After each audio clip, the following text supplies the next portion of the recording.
pressure and the nerves, and if you're taking something to quell that, are you cheating? Effectively, do you think at the top level of competing, especially in a sport like powerlifting, it does come down to the mental stuff? Like, because it's different than other sports, it's different reactionary sport. Yeah, but there's still like if you're first out on the platform, say, or your last lift is, going to change your total and therefore the position that you're in.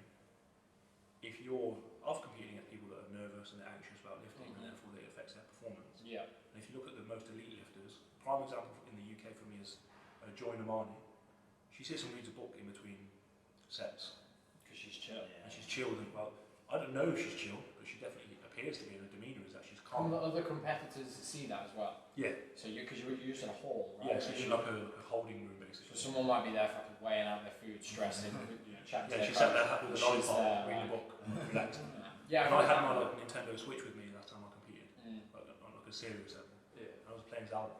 Nice, okay. Because for me it's something I enjoy, and therefore pressure side of it doesn't come into it as much because I'm only looking at my own performance and where I finish is a product of that. Yeah, exactly. And I mean, powerlifting is such one of those sports that it's about the work that you've put in. If you can keep your mind in a good state, no one's going to stop you from lifting that bar, which is why strength sports are so interesting, because it's all down to the work that you've done. Yeah. You can be a pretty shitty NFL American footballer and win like 3 Super Bowl rings. You can't get away with that in a sport like powerlifting. It's just you. Yeah, you can be carried by your team a little bit more. Yeah. But I wouldn't say there's any terrible NFL players. No. True. They might be terrible in comparison to in the NFL. Yeah. I mean, like if you're just some dude that's like not even a punter, just someone on the special teams. But even those guys, they're probably athletes. Elite athletes. Yeah. They just have this one random skill. There was a video that went viral fairly recently. I don't know if you saw it. It's a guy called Brian Scalabrine. He's in the NBA. He's like 42 now, 43, maybe a little bit younger. He retired like a decade ago, and some high school basketball player challenged him. I did see that. Brian Scalabrine was always considered like as an average. He's the white guy, right? Yeah, white ginger guy, 6'9". Yeah. To put into perspective how bad he is compared to other NBA players, he's had like the lowest ever 2K rating. Yeah. So his player ranking wasn't even on the official rankings this season that he finished NBA. Out of all 450 players, you could barely find his stats. But this high school basketball player challenged him to like first to 11, and Brian Scalabrine didn't let his kid score a point and annihilated him. You're just like, if you've ever been around elite athletes, it's the consistency of how good they are makes them different to everyone else, but they're still like exceptional even if they're terrible. And if you see like a terrible football player in the Premiership, they're better than literally 99.9% of everyone else. That can be as well. The size difference was like it's top 2 inches, right? Yeah. Is that coming back to what you're saying? Like, if you can stay calm in between your sets, that's a show of the kind of competitor you are. Yes. If you're then taking something to enhance that part of your performance, it doesn't have to be enhancing your lifts or enhancing your strength. It could just be enhancing your ability to cope with the pressure. Yeah. Still technically an advantage over people who aren't doing that. Right? Yeah, there was a lifter in GBF 2 years ago got banned for having cocaine in their system. And it was not to make it's a stimulant, so and it's more of a mental stimulant, isn't it? Yeah. And I know the guy, and he's a really nice guy, and he wasn't doing anything to make himself stronger per se. Yeah. But he's hyping himself up to a level that almost makes you stronger. You could just use that nose stuff, man. That shit rocked. Yeah. I remember I was at GSDs once, and you were like, "Do you want to try this?" And I was like, "Okay." PSA for any kids listening: don't take anything out of Wes Hall. Took a little sniff of it, and then started doing GHDs for some reason, which was a bad idea. I felt my world explode. Yeah. Like your head's vibrating. Yeah, it's something I wouldn't even advocate people to take. What really is it? Smelling such as ammonia. It's common in the NFL. Yeah. Oh yeah. They use the ones that like snap. Oh, I've seen them. Yeah. But they do it like because the NFL season is like a 13-week season. Yeah. So, I don't know. It's like basically a 13-week train crash where it's every week you're literally coming in on Sunday or Monday night and you're just fucking running through and. Yeah, I can't imagine how. You got to think like the fatigue of your body. A lot of the time is more based on how you think than how you actually feel. Yeah. You might feel super fatigued, but your muscles don't like really mechanically fail. No, yeah. They never mechanically fail unless they're broken or torn. It's your mind's connection to them that gets slowed down through. This is why I'm a Interesting huge topic. fan of your little whoop band thing. I just about to bring it up. Am I correct in saying that ammonia salts basically like raise your blood pressure before you even lift it, right? So that when you so there's I think from a powerlifting perspective, the sniff into your into your nose nose is to open your capillaries up into your brain, into your nose and your face and everything like that. But it's waking you up because it's a hit to your brain to say like, yeah, the blood vessels are supplying a little bit more. But yeah, essentially like that will shock your system a little bit, raise your blood pressure slightly. But it's just more for your mind than physically. They used to use it for people who fainted. Yeah. Like It just put it over. springs you back up. Yeah. It's like the reverse of being knocked unconscious, basically. Yeah, man. Like your brain just switches off. Yeah, 100%. Yeah. Fatigue is a massively interesting topic because what is, like, can you really define fatigue? Like, when I say fatigue, you kind of think like, oh, I'm tired, my muscles are sore, but like you said, you can be tired, your muscles are sore, and you can still pull close to your best lift, if not your best lift. Yeah, if you get after it. I think, from what I know, there's two kinds of fatigue. There is the sort of mental side of things where your body's kind of going, okay, you're going to get hurt if you keep doing this, so I'm going to force you to stop. Like that little voice in your head going, don't do it, don't do it, don't do it. The other side of it is like you say, injury, or you basically just get to the point where the pain is so much in your muscles that you know stop. It could also be argued that it's mental, but Yeah, because your brain, you can turn that off. yeah, you can fight through pain. Did it Yesterday. So it's kind of like people fail for different reasons. Do you fail because your muscles hurt, or do you fail because you don't think you can do it? Yeah, I think it's the pain is essentially a warning sign of danger, isn't it, to your body? Yeah. Damage, basically, warning sign of damage. And yeah, you're talking about the mental aspect of it. Obviously, we're physical, like your physical like pain and mental pain, they're the same thing. They're all intrinsically linked to each other. Because you have your muscular fatigue, you have your central nervous system fatigue, but you could say that's not necessarily your brain. It's not mental fatigue, but they are all linked in a way. But Yeah, like fatigue, well, stress from your personal life or outside stress can be the same as stress from actual training. yeah, Like, there's been a lot of studies that prove yeah, that. sleep deprivation. I've found- Literally what this thing's. I found sometimes stress from personal life is worse. Yeah. Like it can be more painful than like DOMs and saunas are pretty easy to deal with. But that sort of gut wrenching feeling in your stomach when you've got shit going on, that sort of anxiousness, that for me affects training more. Oh, Then, absolutely. Well, sometimes the opposite. Sometimes if you've got loads of shit going on, it's like, oh, we're getting after it today because I need to go to a place where I'm not thinking about that anymore. Either works really well or messes your shit up. Yeah. Because you're like, I'm gonna go hard, and you're like, I don't need to go hard today. But now I want to go hard. But if you use the example, say that if you spent a week training like really solidly, or 2 weeks training really solidly, consistently, but your diet's been great, you've slept well, you've annihilated yourself in the gym, and you feel fatigue, and you come to the end of that week and you're like, I'm tired, but what's the scale from 1 to 10? You're like 5 or 6, pretty chill. If the start of that next week you slept 2 hours, you probably feel worse straight away than that whole week of working out. Yeah. And that's not just physically, because again, that goes back to your brain and not like the importance of sleep. But there's so many factors into what does fatigue mean and what does. How do you guys deal with the repetition of your guys' sport? Because the one thing that keeps me motivated, and I'm pretty sure you're the same. Variety. The variety of CrossFit. I know that sometimes I'm going to be deadlifting and squatting and getting after it that way. But sometimes I'm going to be flailing about on the rig. Sometimes I'm running somewhere. There's just so much different stuff going on, and that keeps me going. I know when I've run powerlifting cycles, the thing that gets me the most is like, oh, we're squatting again, we're benching again, we're deadlifting again. Yeah. And you guys have done that on an extreme level, especially you, Seppe, because I've seen it firsthand. I remember when you first came in here, because you were the first. Me and Andrew Sullivan were probably the first. Joe, you got in before him? I don't know, I need to ask Alex. I'm pretty sure I got the first year membership. Yeah. Oh yeah, you I remember straight up were like, just take my money. we first came in here and we trained when it was like not even open. Yeah, I remember that. So she like the rig there. There's and no desk. Yeah, Yeah, nothing. nothing. Barely any mats. There wasn't any floor down at all. Yeah, There that was was one black platform down. That was like, what was it now? August. 2017. No, it was earlier than that because it was like the first quarter of 2017. I think Yeah, it was a long like, time ago. I know Giuseppe April. came in here after that point and was training. and then it's just gone leaps and bounds from there. But yeah, do you find you ever get tired with it? Like, are you like, oh, or do you genuinely love the SBD format? Well, you take breaks then, don't you? So Yeah, like I think bodybuilding as well. if you feel like that, like it's too much, you're fatigued, you don't enjoy it, you have no desire to train, that probably means you need to deload anyway. Yeah.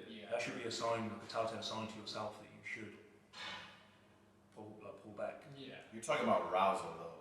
Like you're saying training arousal. Like Yeah, how you training keep arousal, getting it. yeah. For me, it's just setting targets. Yeah, And I think that's for like most powerlifters yeah, too. 100%.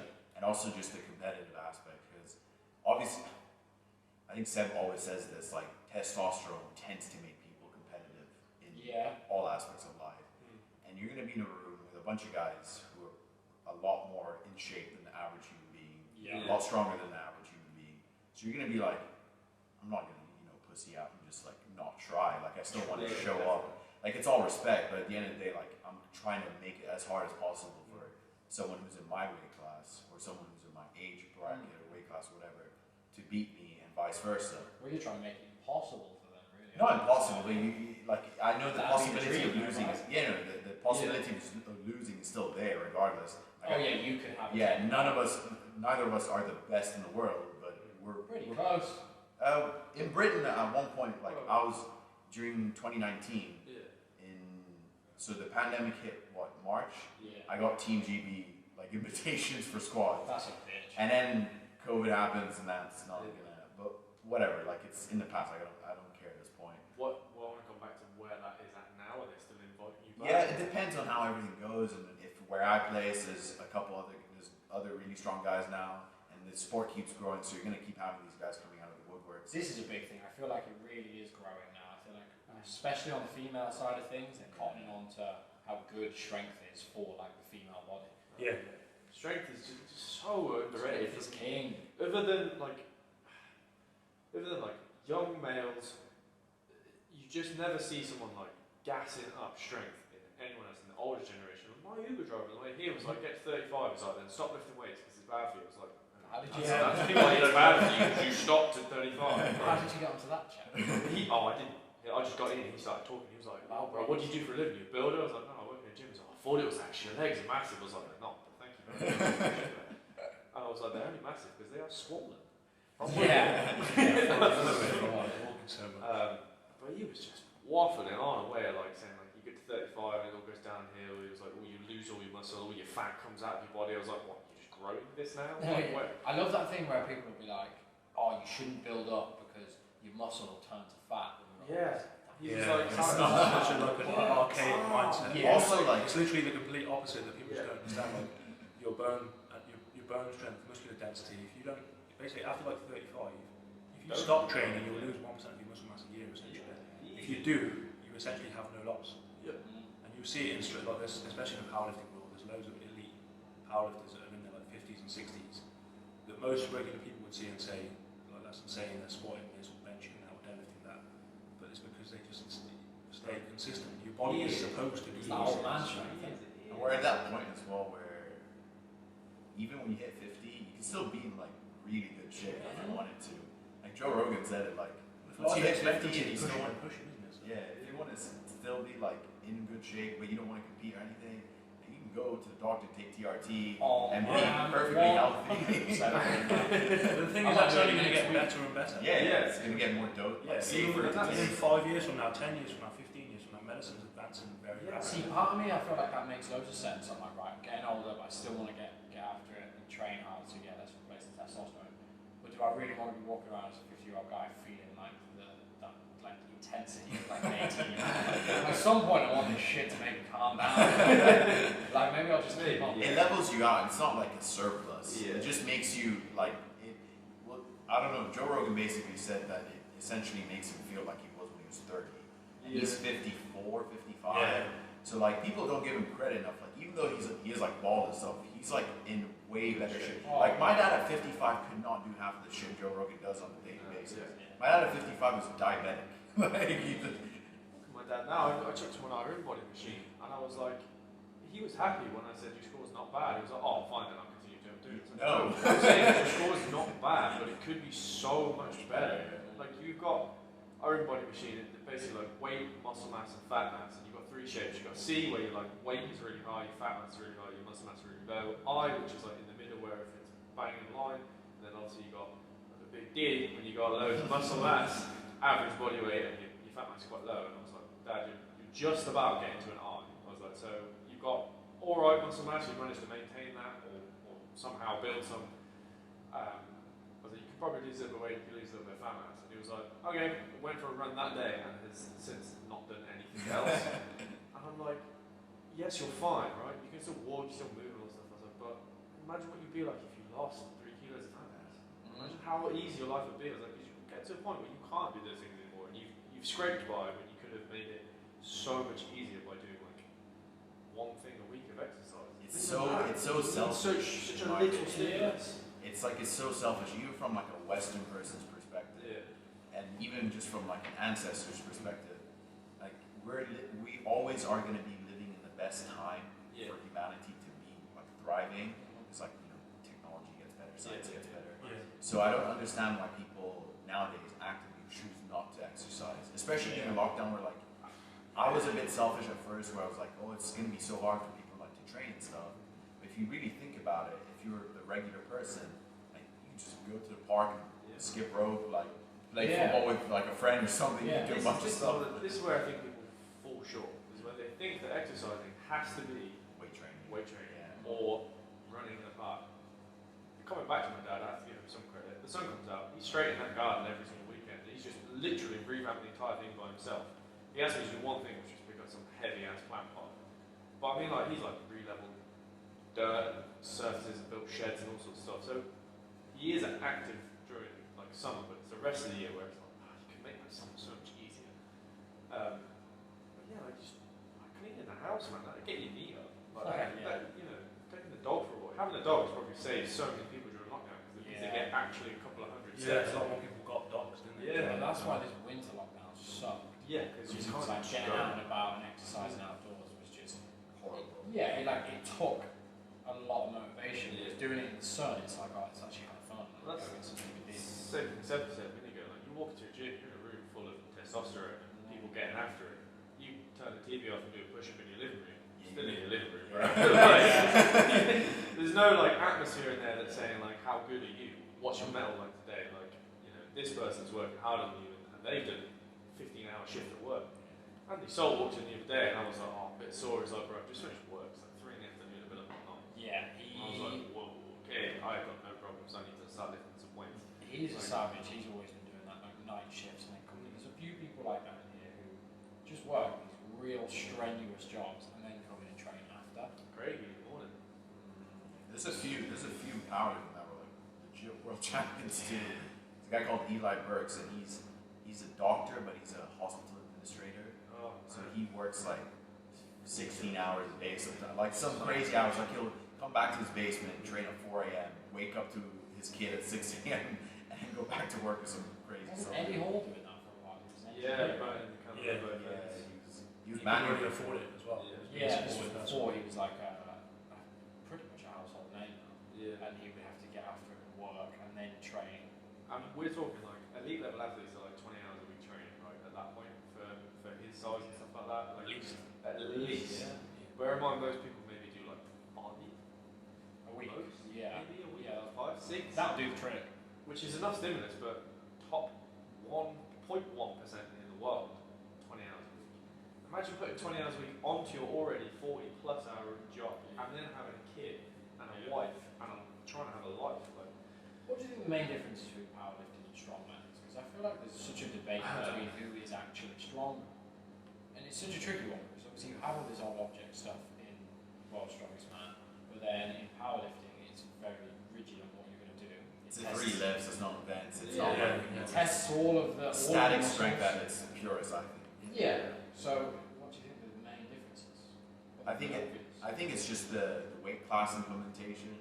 So we actually have weight classes like bodylifting and like other combat sports, and it'd probably be also just the fact that it caters to more people. Yeah. Because strongman, you're gonna have to be at least like minimum Wes's height and above to be an elite strongman. Yeah, you need to have a certain amount of weight, and carrying weight, obviously, as you're smaller, is going to make it.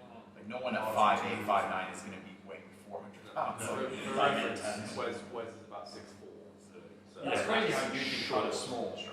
Not necessarily. Because like, in terms of weight-wise, probably, but at the same time, Novikov, who just won, is like slightly smaller than me and slightly lighter than me. Do you think maybe that is the way It's just that sport's going. Yeah, like Yeah. Iron Wheels type build. Athletic as opposed to just these freaks of nature. Well, it did for a while. So at the start, it was a little bit like that. You had like Magnuson, who is maybe 6'3". Is he the deadlift guy? No, he is that Danny Magnuson. Magnuson was the first one of the lightweight strongman who just dominated because he was quick and explosive and athletic. Super strong, super quick, agile. But he was years powerlifting. So he got his stack strength so high, and all he had to do was just learn to shift I think them. the majority of elite strongmen will have some kind of powerlifting in their back. Yeah. Well, Luke Richardson did that, didn't he? He Yeah. dominated. Oh man, he'll be a world strongest man easy, right? Yeah, it's weird. When I first met him in powerlifting, I knew he was a phenomenal powerlifter, and then I knew that he wanted to go into strongman, and he has like a very laser-like motivation to do that. Yeah. And I always thought that this guy's going to be a world strongest man for sure. Yeah. And I'm not saying he's not going to be. It's just when you look around now and see like what's the Ukrainian kid called? Novikov. And then you've got Mikhailis Kailaskowski. He's like 24. He's like 28. He's a little bit older. He's in his like he'll probably be the next guy to like have his ring. He's the star right? If Like, the the guy guy trashed his body already. Yeah, He was young and he's torn both biceps. He's had shoulder injuries. he's had a lot of surgeries. They all have secret like severe injuries they don't talk about. Yeah, but he's like Novikov is only 23. He'll be younger. He'll be 24, 25. Yeah, That's insane. But when you do that, when you are that young, like you could argue, right? He's young enough to have torn his biceps. He'll probably make a full recovery. However, his strength has obviously surpassed what his ligaments are used to because he's so young. So his tendon strength isn't quite there yet. There was another one. There was Kevin Nee was a strongman. Yes. He had like the world record deadlift at some point, which was like 415 kilos at this point. Is that This was it? strongman anyway. Is that it? And he was 23 when he pulled that. Yeah, But like he fucked his world up because all his ligaments just went bang. Yeah, see the combination too quick. of athletes where you see they come from a static strength background, they're very young, and then if they go into anything that's untested and start to take, because let's be honest, that's what they're doing. Oh, massively. Their muscular strength is growing at a proportion that their tendons and joints Yeah. just cannot cope with. And you see that in one of the things that you look for as a lifter, and you see in like untested lifting more typically, is things like bicep tears, because they don't tend to happen to people that are not taking anything. Yeah. Because the muscular strength has not been like It's not Artificial. Yeah, it's not like grown exponentially versus their tendon and their joint strength. Would you guys ever consider taking steroids? I mean, like Like when just you to say see consider what like seriously, Like, I don't know, just because, again, with steroids, I feel like there's not enough open conversation. yeah, absolutely. You know what I mean? Like, so I guess it's one of those things where have you ever thought about like, well, if I wanted to go to a next level and I'm curious about it, you'd have to implement these things. Yeah. Is it across your mind?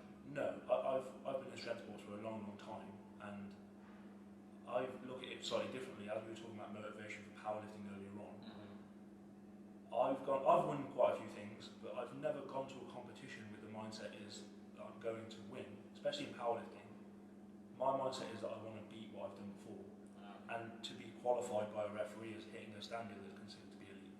Right. It's not that I want to go and beat some guy. Competition's nice, but I'm an older lifter now anyway, and I'm not 21 anymore, and the idea of like I have to bro someone and beat them and be better than them, I think it's detrimental to people. Yeah, it's sport. intrinsic versus extrinsic, right? Yeah. You're doing this for yourself. You're not doing And I think if you look at elite athletes Yeah. all over the world, the majority of them are not saying, I want to annihilate that person. Yeah. It's not specific. It's just you want to be. I want to be better than I was before. Yeah, that's there's very like interesting.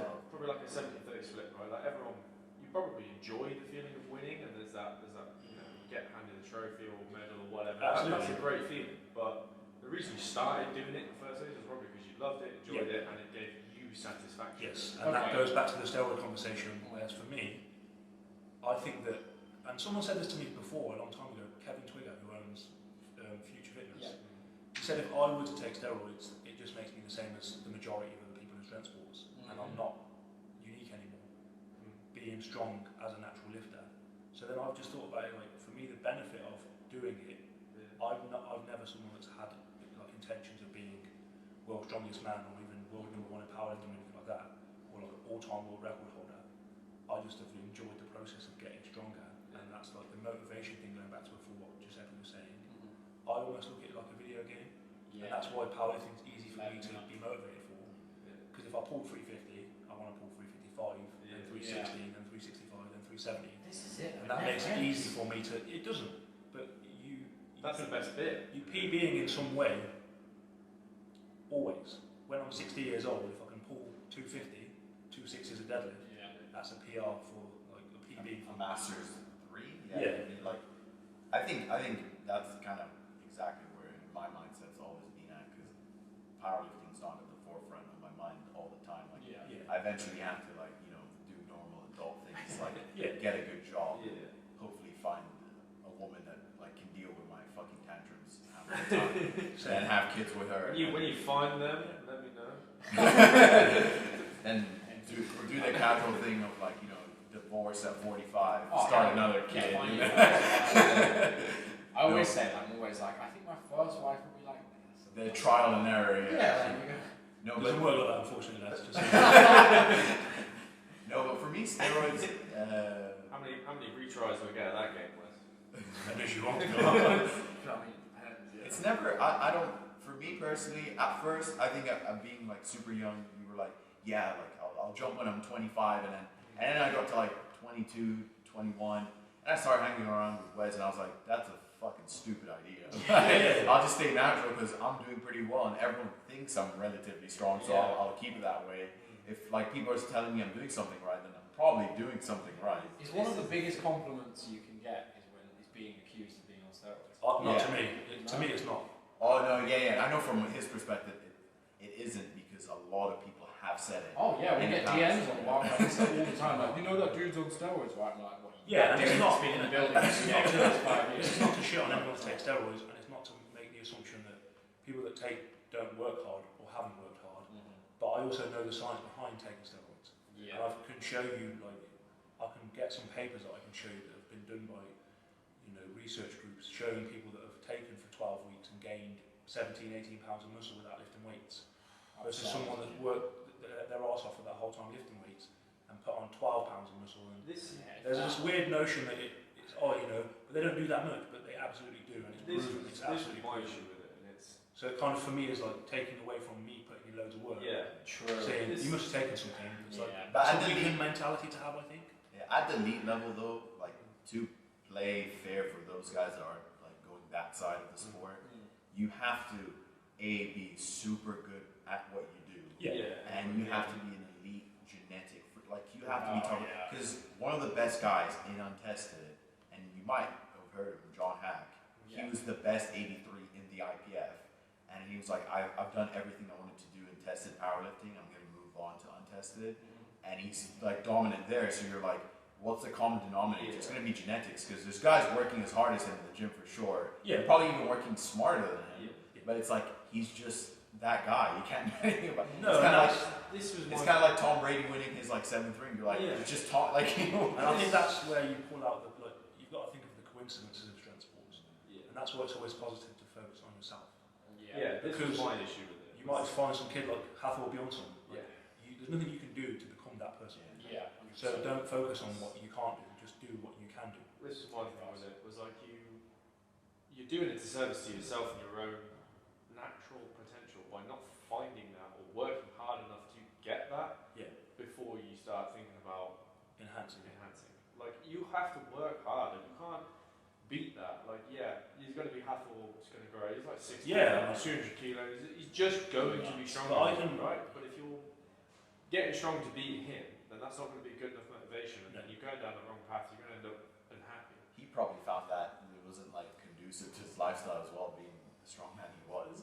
It's like he's like, oh, I'm going to get paid $1 million to fight another strong man. He's like, why I don't think that's because I think he is a strongman, right? He's got such a natural gift to just pick up heavy shit. He's been like the Icelandic log pressing champion. And he could have, like, especially in the sport of strongman, like, I really enjoy that sport so much. And there's only ever been one person that's won 5. And you're always waiting, every sport always wants to see the next person. And I was like, Hathor, as much as I don't like you, you have everything in your corner. You are that person to win 6 because it's so easy for you. He's the only person ever in the same year to win all 3 major competitions. That is massive, man. And these are heavy competitions. So like, what's the other one? You got the so you Arnold. got World Strongman, Arnold, and then World's Ultimate Strongman. Yeah, okay. Like I thought it was Europe strong. No, it's he won Europe's as well. He won Europe. But that's not considered a big three, is it? No, because you don't have the top contenders there. Yeah, or yeah. It's just European Yeah, people. Yeah, basically, as soon as Hathor started competing in that, he pretty much won it every year, except for the time Laurent Charlet beat him. But that was because Hathor was young and stupid. And made Man, you're a mistakes. strong man. I love strongman. Same. It's not one of sustainable, the most though. fascinating things to watch. It is ever. fascinating. Like Matt, we're watching back in the day when Pujanowski was out, and just seeing this like genetic freak, obviously Crazy. like just the ultimate form. Yeah, he was literally. massive, you know, like physically, Again, 6'1" though. but not tall, but just like Just muscular wise, gifted. enormous, Yeah, gifted. like athletic and agile and stuff like that. Yeah. So that it's And he would do things that you would be like, how is this guy winning? And you would have like this juniors at the time, probably one of the strongest men on the planet. Big Z, Big Z, man. enormous That man. neck, Just- man, that neck. You watch an interview with him, the way he talks about strength just makes you 10% stronger. Yeah. Because he just goes, you will be strong if you want to be strong. Yeah. You're like, oh my god, okay. Yeah. Did you see what he did last year? When he's coming back. No, what he did on his social media. No. He was talking to some girl, but he posted his dick on his story by accident. Oh, no. And everyone caught a glimpse of it, and everyone was like, what? And the funniest thing ever was he was at a comp, he was a commentator, or he was helping out there. So it was just like, obviously, like, he cut the atmosphere with a butter knife. Yeah. Because everyone's like, oh, we just saw your penis. Oh, no.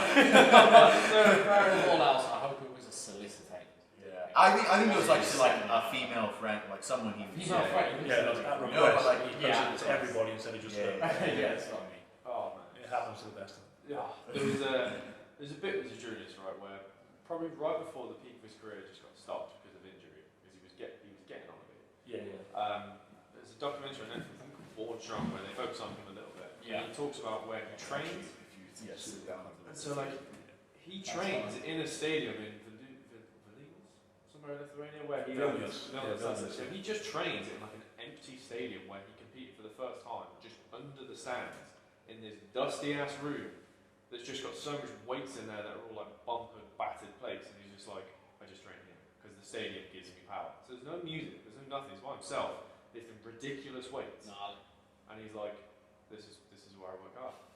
He goes there. I mean, he owns it because he's just owns the whole of the city, but He's like got like a government position there, hasn't he? Is it? It's Yeah, like a lot of that. strongmen go into like political kind of position, but like I think athletes do, don't they? for him, because of what George Lithuania was like politically, Klitschko brothers. Yeah, they're both politicians now. Yeah. yeah. Whale was the president of Liberia.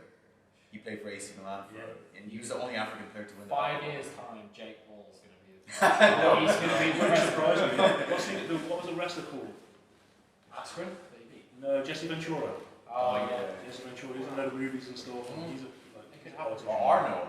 Yeah, that's right. Yeah. Choice at all. Yeah. There's another actor. I watched a CinemaSins video earlier about Predator. There's Arnie and another That's actor. Jesse Ventura. They Both- both Yeah, that's Jesse Ventura. There you go. Yeah. I recognise that. What's your thoughts on all this? Because you guys are combat sport fans. What's your thoughts on people sort of underducking the desire to get belts and be the best and just fighting each other because they're popular? Do you see Oh, it's a like good business like move? social media. Yeah, like YouTubers fighting, strongmen fighting. Like it's gonna Respect get to the guys doing it for because Yeah, like ultimately, like these sports are entertainment. Switch your mic.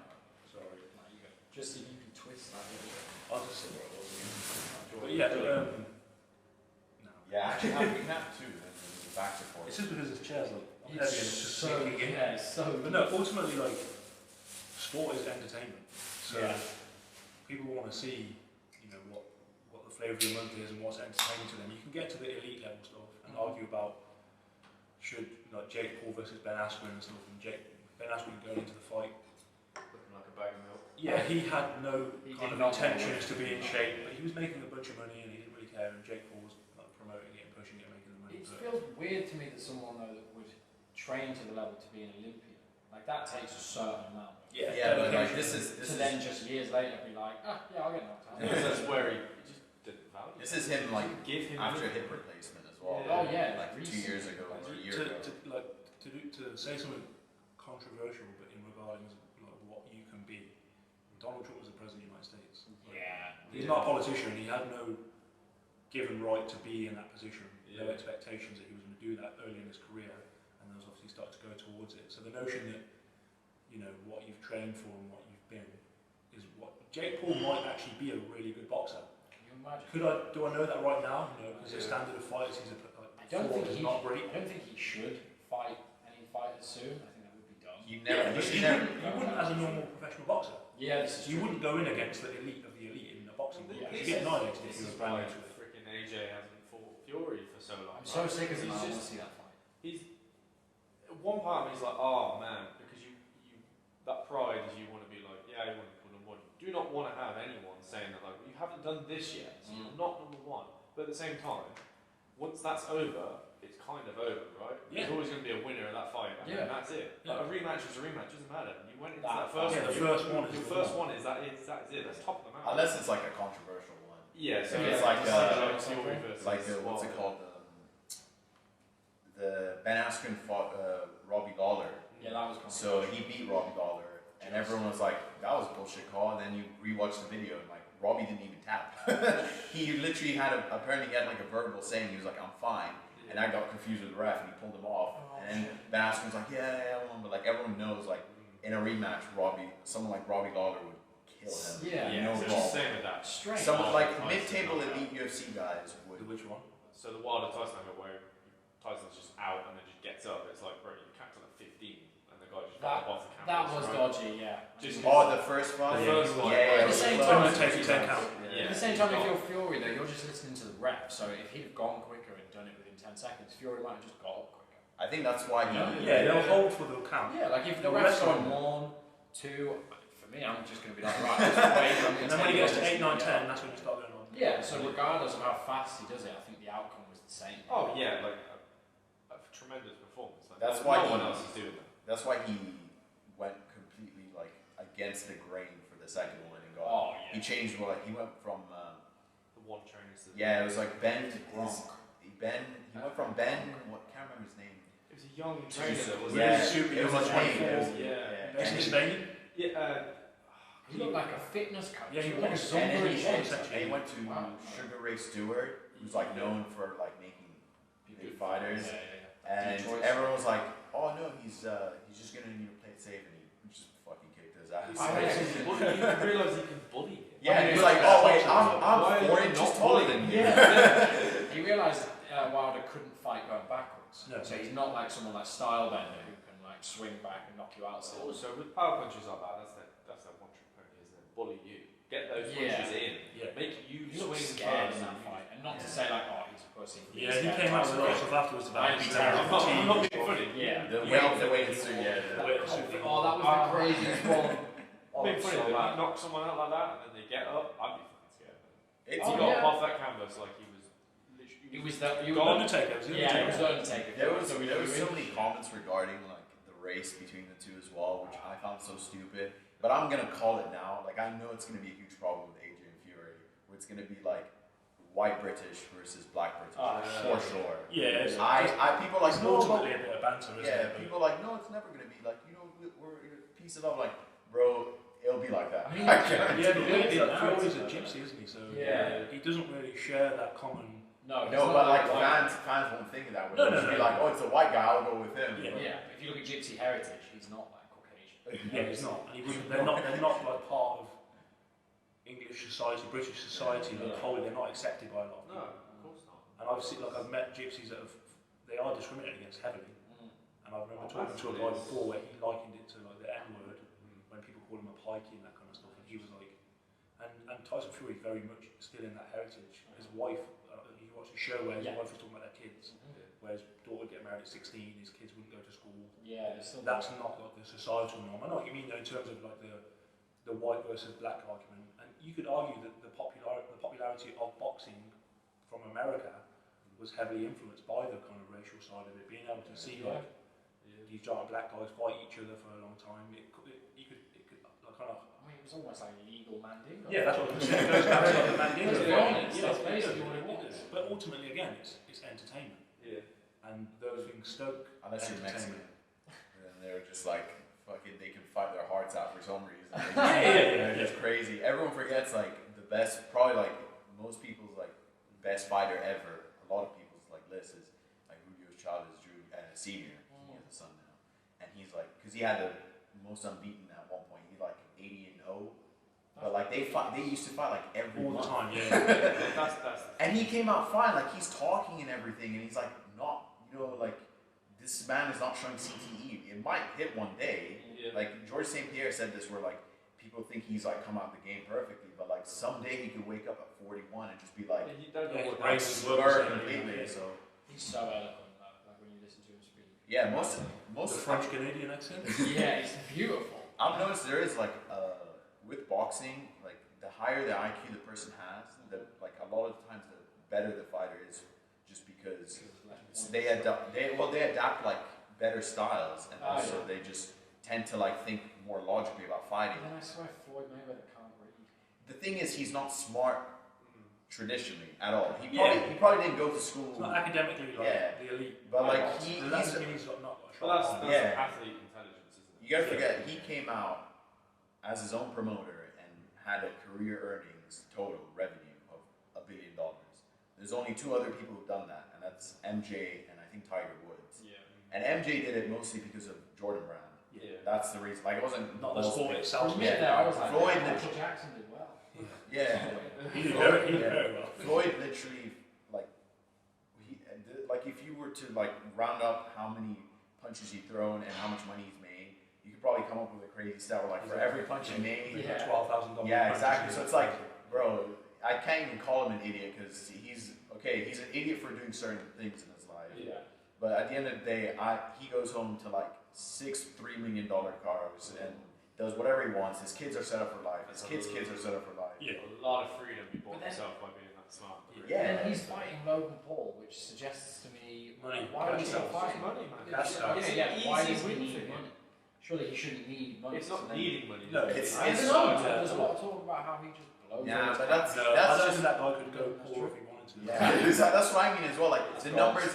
numbers as well. Like after the Pacquiao fight, because that was the highest pay-per-view fight, and in boxing they actually paid their fighters fairly, unlike the UFC. Yeah, that's fine. They literally handed him, like MGM handed him his check, and it was like 250 mil or 200 mil, and you're like, no, this is legit how much he's making today, and that's just on the gate. That's not even after the numbers are done properly. Right. So you gotta think like, Also, dude's like, it's that same thing, isn't it? Like you get a 350 kilo deadlift, you want a 355 kilo deadlift. You get paid True. 5 mil for a fight, you want to make 550 mil. and the for a rules fight. are set up for him in that exhibition match. Like Logan can't weigh above 190.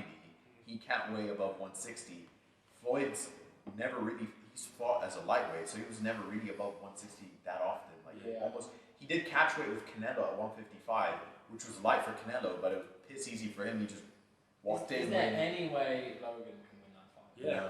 Yeah? Oh, In a way, in a sense that he could maybe take a hit and just take a knee. he's got a Hail Mary chance. No one's going to take that fight super seriously and say this is a real boxing match. Well, the thing is, He's going to get paid a fortune regardless. Logan's gonna win this in the sense where if he catches Floyd and he hits him pretty well, which to be fair he can, because he's gonna weigh 200 pounds at a time, Heavy guy. and he's 25, 26. Floyd's 44, but to be fair, there's like clips of him training. You're like, this dude could like He's fight still out an the. elite athlete. He could probably beat the shit out of like most of the welterweights. Yeah, it's the today. Brian Scalabrine situation again. Yeah, I was going to say, you Floyd Mayweather. Bro, there's boxing since you were. But it's like Giuseppe three, says, it's a win-win. Yeah. For Logan, literally, because if he shows some boxing ability against him, you're like, oh shit, he can box. But it's like, obviously, like a purist in the background would be like, if you fought someone like, I don't know, Anthony Yard, who's or Yardy, he's a British boxer, he's a cruiserweight. He just lost against Kovalev, like last year, big loss, because people were like, oh, you jumped too high on the talent list, and he fucking killed like Logan, like no problem. Like a dude like that would like, oh, okay, we can spar. You can wear headgear. I won't. You kill him within 2 rounds. If Logan wins, he wins because it's amazing. If he loses, no one cares. No one cares. I think everyone will just rejoice because like you'd be like, well, I don't even hate Logan. I hate Jake more. It's Jake I like them Paul. both. I like them both. I think they're smart. People No, name Jake I genuinely think Jake's not a good human being. Are you right? Yeah, I'm not sure. There's been instances of him being like, and then there's rape allegations. You're like, I heard that's completely false. I know, that has come out as being conflated. but the way as well on camera he treats his coworkers, you can kind of tell. Like, if it's playing a persona, I get it. I think he's that's just the hard part to tell. No, but this was before he was even boxing. He was just being a dude. I think that was his thing, though, right? But no kids like that, and then like, oh, I love to be like, you call him out for it beforehand. So yeah, it's a weird one. I think you can make a lot of money off that kind of persona, like the Paris Hilton example, where that's not really her at all. Basically, it's just an act. I also think like the spotlight messes with your head. Oh no, he's that much money. He's an idiot too. Your ego's going up. You're already probably like they were. Jake and Logan were pretty famous from an early age. They were Vine, Logan Paul was like one of the first Vine influencers or whatever. So they were in the spotlight from a young age, like college at least. Yeah. Like 16, it would have been Logan would have been 18 when Vine came out, and That would inflate your ego. Jake would have been like massively. 16, 15. And Yeah, that's 16. Crucial years when you can even turn into a massive Superstar. or You got to look at now, like him and Snoop Dogg on like a fight, but they seem cool together. Yeah. But there's no associations like Snoop being like a piece of shit or not a good person. Snoop Dogg's commentary is like it's like a fish shake. It's like they're awesome, but I mean after a while, it's like I could do with something else. Like I want to eat it again. Why was he commentating anyway? No, I think he'd be a great co-commentator alongside someone who knew about boxing and could chime in with some good stuff. He's a very big sports fan. He's been around sport a lot. I think one of his kids is like a Division 1 football player. Yeah, did you ever watch Coach Snoop on Netflix? No. Sick. Snoop Dogg is a football coach for like an inner city. I know about his background. Yeah, he's a really he's a high football IQ guy. He just loves it. So yeah, I think he again is probably playing that persona a bit. I'm not sure where his kid's gone. It might be UCLA. It might be LSU, but it's like an elite school. I mean, isn't Snoop like 6'5", so it makes sense that you'd have a kid that's athletic. He has a basketball court in his house. He's someone that's always played. Quick right turn. Something that I wanted to pull up. Wes, you competed 2019 GB champs, right? Yeah. Won that, and then 2 weeks later went and got second Europe, right? 6 days later. 6 days later. It's Western European, so it's like a smaller European competition. Yeah. It's basically the Europeans without any Eastern Bloc countries. Right. So no Russia. The countries that cheat. Allegedly cheat. That have been caught multiple times. Yeah. What's next? Because obviously we then had COVID, there's been time off and things like that. Are you itching to get back? In a way, I haven't left because I don't really see powerlifting as just being on the platform. Yeah. Everyday thing, right? Yeah, the measure of strength is like officially on the platform. But am I itching to compete? I've taken a little bit of time off, so not necessarily. The reason I wouldn't want to compete is because I don't want to go onto the platform necessarily where I don't see myself at my best. Yeah, better than your previous. Yeah, and that's what we talked about before in terms of adding to your total. Like I won the British, and there's always these kind of conversations in sport, like who was at that competition because it was a limited number of people, and who's there, whoever isn't there. That doesn't really concern me. I totaled 875, and that was just not my goal for the day, and that's why I was like, I won, and obviously I was happy because I was British champ, and that title is mine regardless of whatever.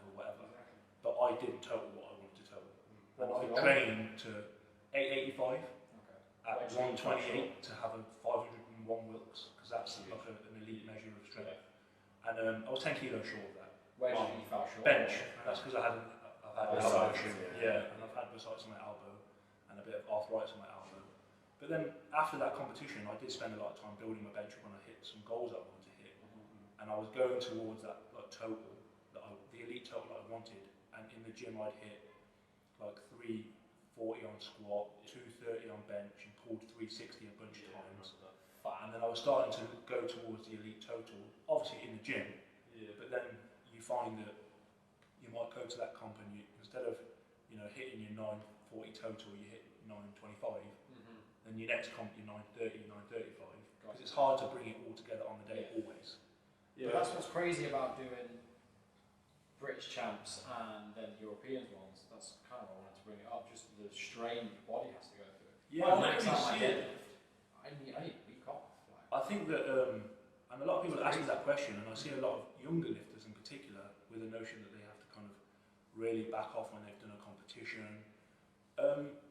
One of the best powerlifters in the UK, if not the best powerlifter in the UK, is a guy called Tony Cliff.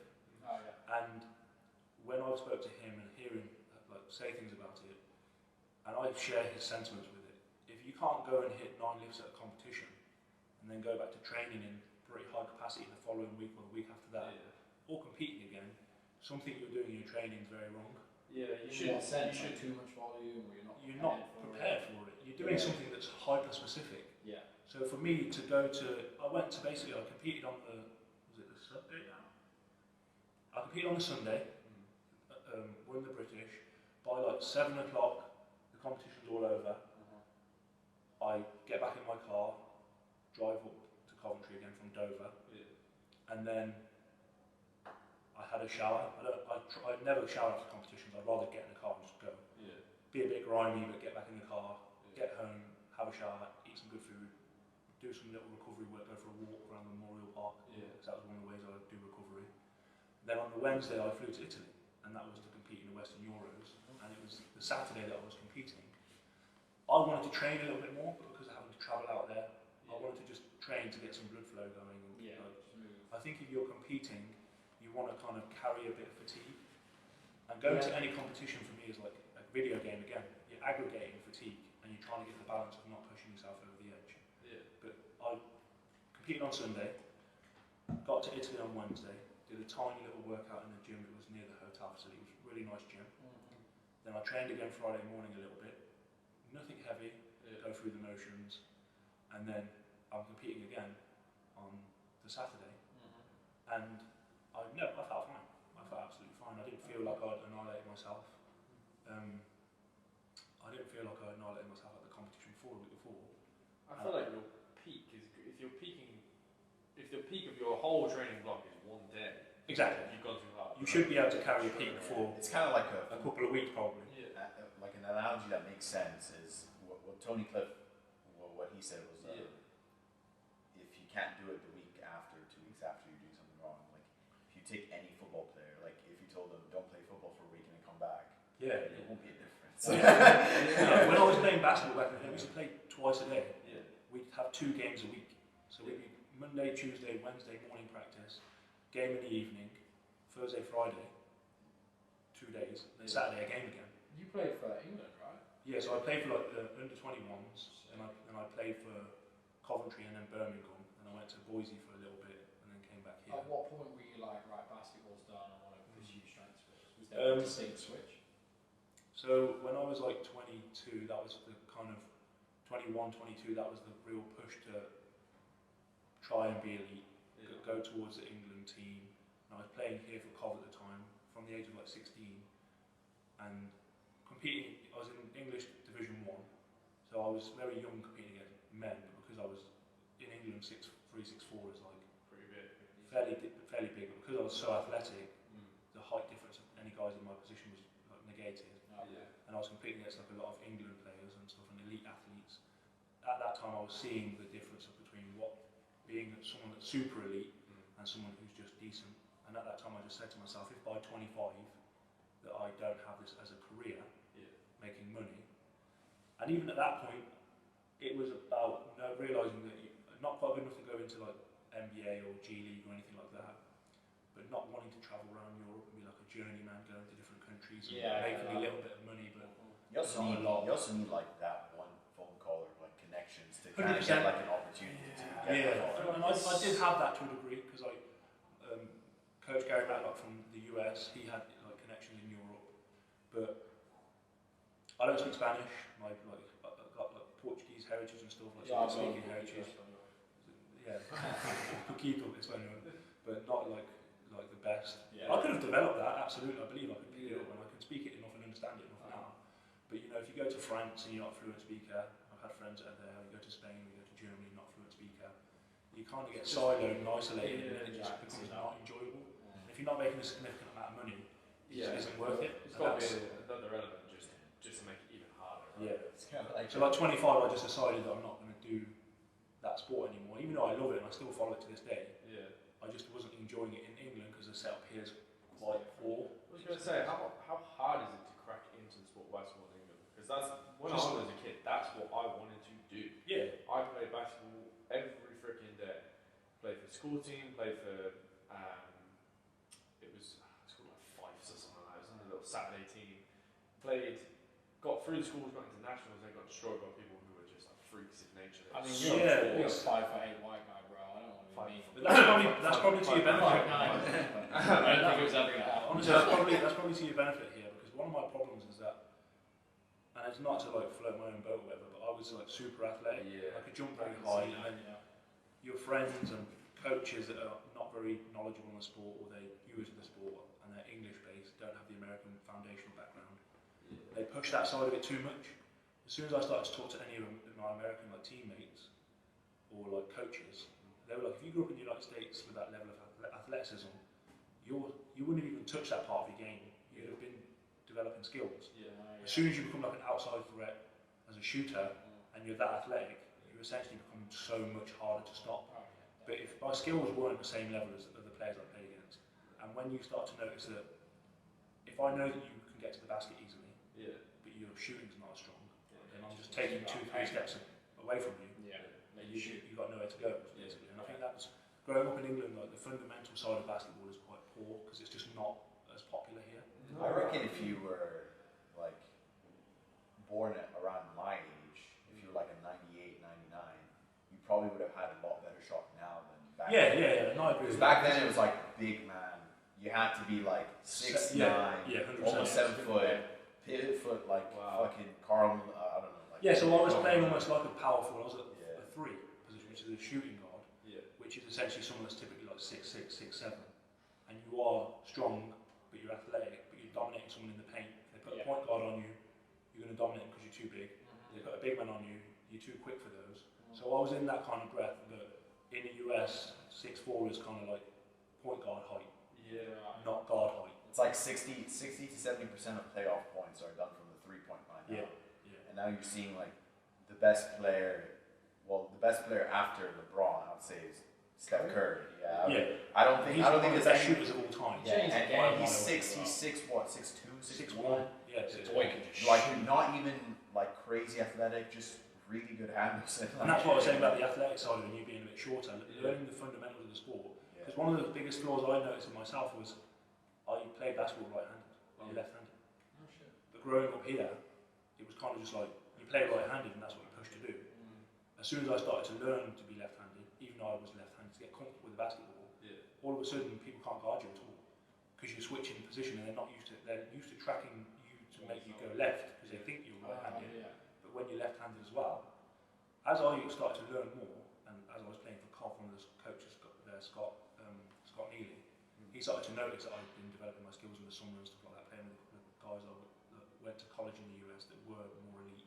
A kid called Nick Pope that I grew up with was like a phenomenal basketball player, handles were amazing. And as I started to learn more skills with my left and more skills, he started to notice that and give me the ball more often, and started to say that because I was quick and athletic, I should become unguardable. But those are the fundamental things you learn in the US when you're like 5 or 6. Whereas you're a teenager here that you start to get pushed those skills.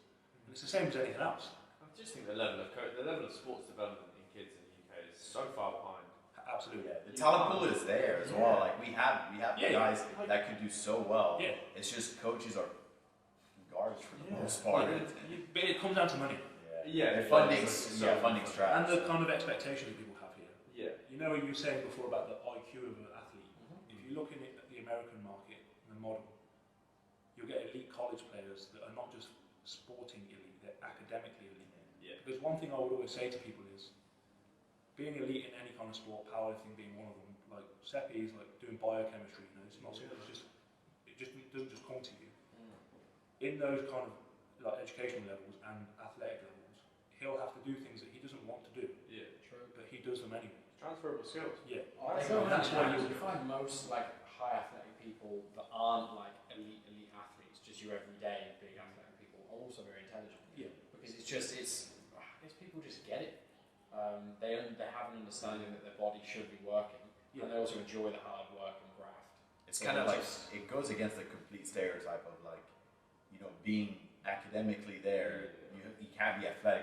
You have to be like obese, or you have to like have that severe asthma, like you can't prevent you from. I can show you examples of so many athletes that are like insanely intelligent.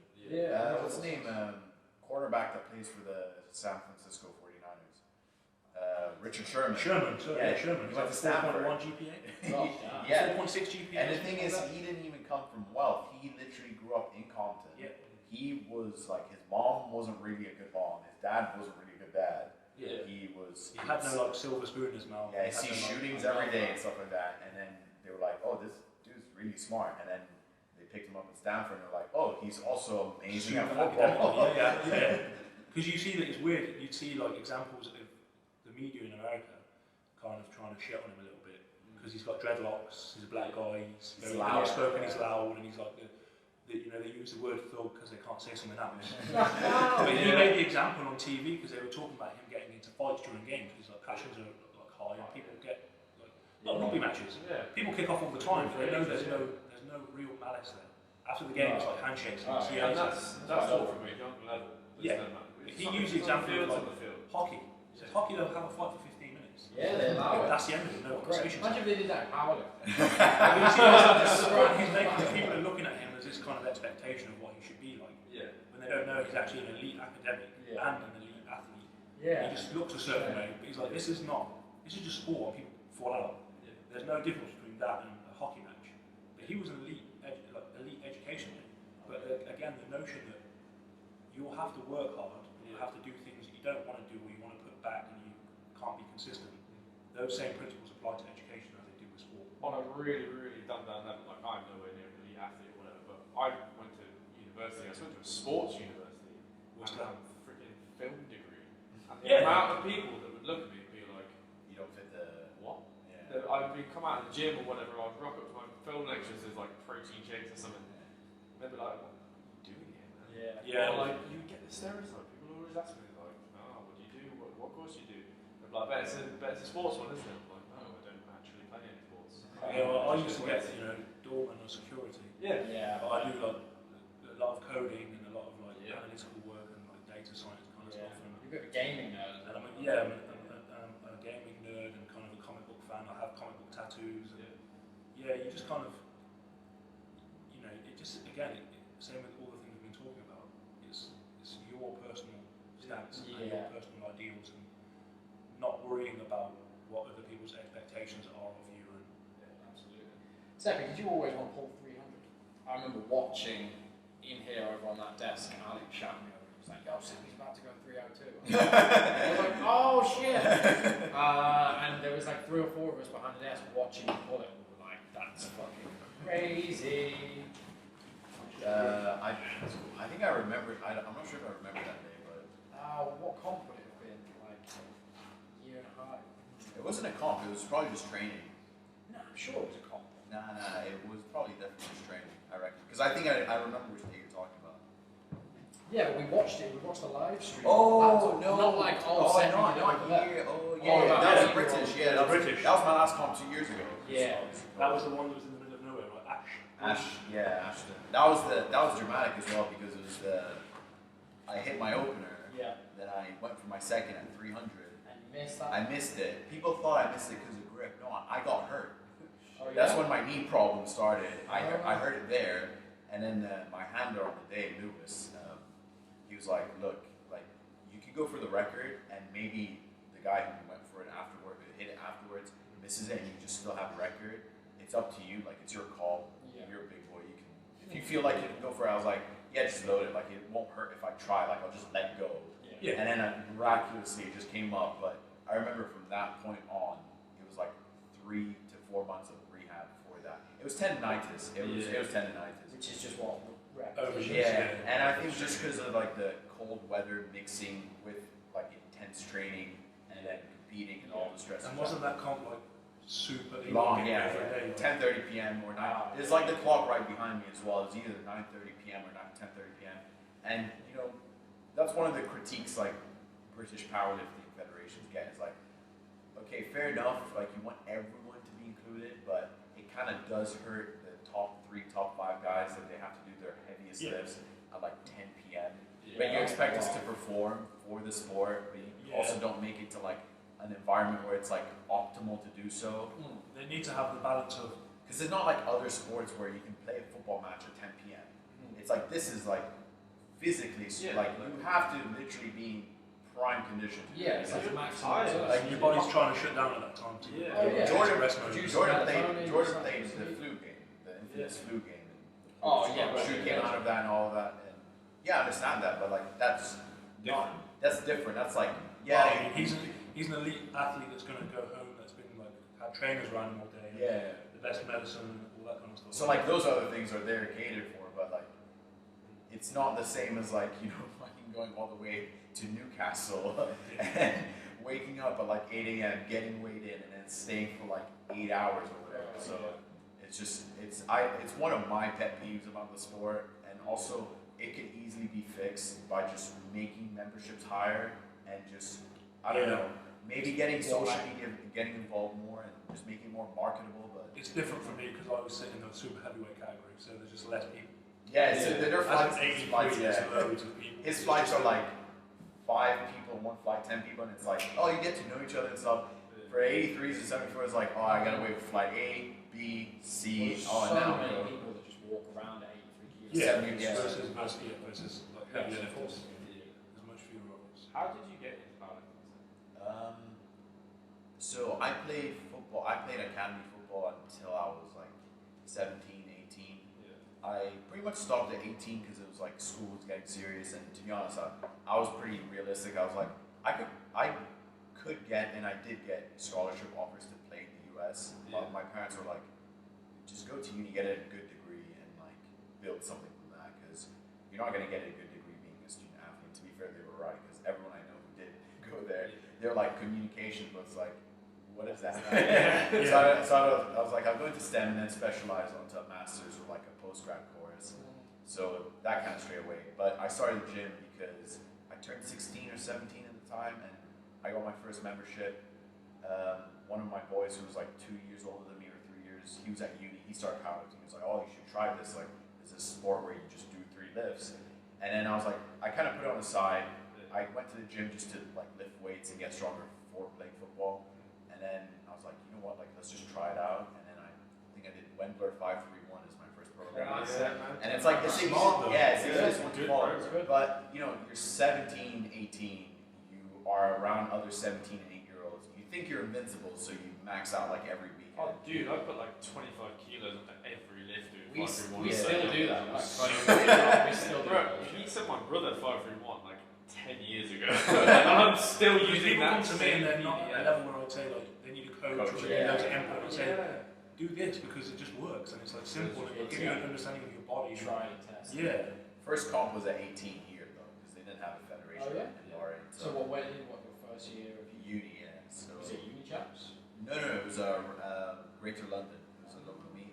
And funny enough, as well, in the crowd was Kevin Oak, who was coach at the time. Coaching Wes at the time. But he's also this like really big untested lifter. Yeah, elite. Like very insanely elite.